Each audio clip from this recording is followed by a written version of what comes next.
Back to follow-up segment tonight. There is now a crisis in the city of Chicago. So far this year, murders in the Windy City up 46% over last year. Shootings up 46% as well. Innocent people are being gunned down, not just gang members. According to reporting by Heather McDonald in the New York Post today, at least 15 children under the age of 12 have been shot so far this year, including a 3-year-old boy now paralyzed for life. Obviously, the governor of Illinois, Bruce Rauner, and the mayor of Chicago, Rahm Emanuel, have failed to effectively deal with the lethal violence. But why have they failed?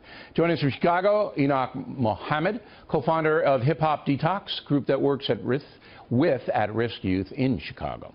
So why can't the authorities control the violence, Mr. Mohammed? Well, first of all, thank you for the invitation. And in the spirit of how we define hip-hop as being truth without boundaries. And so the first word that I want to put out there is accountability. You cannot successfully deal with violence and you don't understand that violence is systemic and is symptomatic in all aspects of life. So you can't have people who reside in 24 to 25 neighborhoods and the speed light cameras and all the things that are done to take money out of people's pockets are happening predominantly in those 24, 25 neighborhoods. It's not to say that the other neighborhoods aren't getting hit, but not like those 24 to 25 neighborhoods. But let's put the social problems aside and deal with public safety.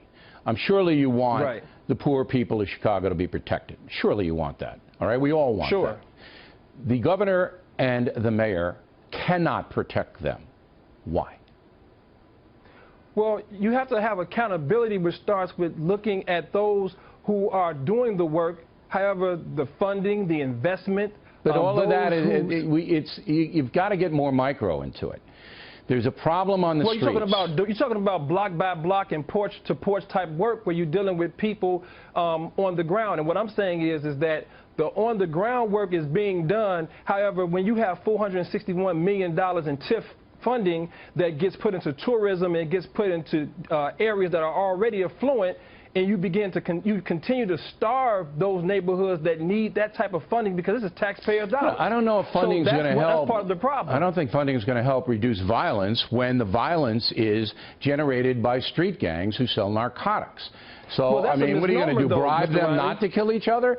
But first of all, let's establish. First of all, the gangs in Chicago are not the way they were in the 90s when you had 970 murders. No, but you're up to almost 500 murders in September with almost 2,500 shootings. That's Afghanistan levels. Okay? Oh, no, you're absolutely correct about the numbers as far as that is concerned. But what I'm saying is that when you look at the problem, Chicago has a systematic problem where in the neighborhoods, for example, you're dealing with cliques all over the city of Chicago who are not organized as they were in the 80s and the 90s when you talk about quote-unquote gangs.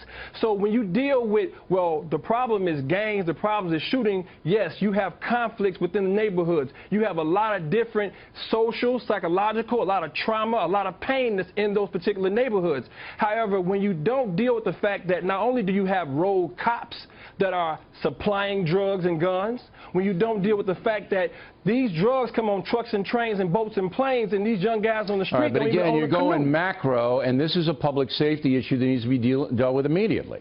And immediately means the National Guard. It means the National Guard. That's what it means.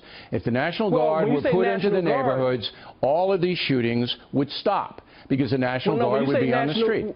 When you say National Guard, I agree the National Guard should be used, but not to be put on the street to deal with the people on the street. The immediate violence. You should use National Guard strategically in the Chicago area in terms of the borders to prevent drugs from coming in. Can't do it. It's impossible. Why you can't do that? Never been done in the history of mankind. All the people are going to get it in no matter what. However, what can be done to prevent a 3-year-old from being paralyzed by a gang member's bullet, all right, is to put presence on the street that will inhibit violence because right away it'll be reacted to. And you know that, Mr. Mohammed. If you want to go macro on it, you're going to have to deal with this kind of stuff ad infinitum. This is a macro solution. Let me give you a micro solution. Real quick, when I say block by block and porch by porch, that means that those who invest their time, whether people are getting compensated to do it or not, you got those in the neighborhoods, not the traditional leaders and those who are in front of cameras all the time. You have those who are in the schools, they're in the neighborhoods. They can work with. They are doing that kind of work with the authorities. They can work with the authorities. And that's the only way it's going to stop, Mr. Muhammad. It's the only way that thousands of poor black Chicagoans are going to be saved. That is the only way. The only way is when you work, but you have to work with the people, and you can't just put armed military in and have guns when you have trauma. You have generations of trauma. You have to do both. So you can't just do both. Well, you can't do both and not have mental health. I got a question. I got a question. I got to go. Okay. All right, but we'll have you back.